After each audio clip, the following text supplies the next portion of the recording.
অন্য মানুষকে দেখছেন, আপনি কি দেখছেন?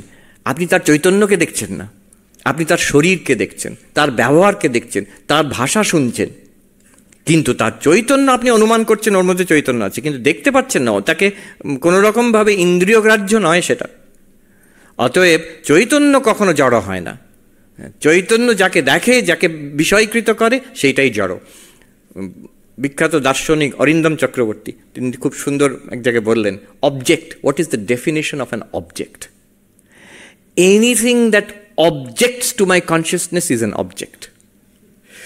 Anything that objects to my consciousness is an object. ভাবুন, কনসিয়াসনেস যেন একটা ফিল্ডের মতন ছড়িয়ে যাচ্ছে, কোথায় গিয়ে বাধাপ্রাপ্ত হচ্ছে, কোথায় গিয়ে সে আটকাচ্ছে। এই দেখুন, আমি দেখছি, ফিল্ড অফ মাই ভিশন কোথায় আটকাচ্ছে, ওই সোফাটাতে, ওই মহারাজে, ওই ব্যক্তি ওখানে, ওই ব্যালকনি, ওখানে গিয়ে আমার দৃষ্টিটা আমার আটকাচ্ছে, যেন ওইগুলো অবজেক্ট করছে, আটকাচ্ছে, বাধা দিচ্ছে আমার দৃষ্টিকে। আমার চৈতন্যকে যেখানে যেখানে বাধাপ্রাপ্ত হচ্ছে সেটা একটা করে অবজেক্ট। কিছু দেখতে পাচ্ছি, কিছু শুনছি, কিছু স্পর্শ করছি।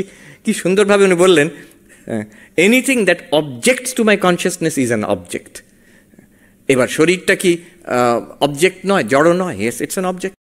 তো I am aware of it. আর আমি চেতন, আমি শরীরটাকে জানি, শরীর আমাকে জানে না।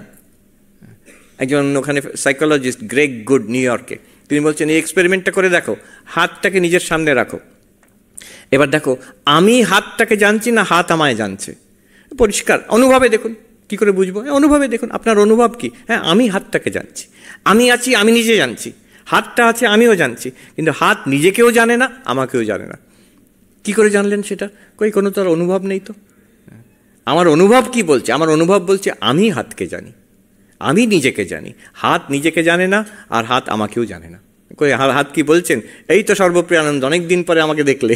বলছে না, হাত কিচ্ছু ওরম বলে না, এটা জড়।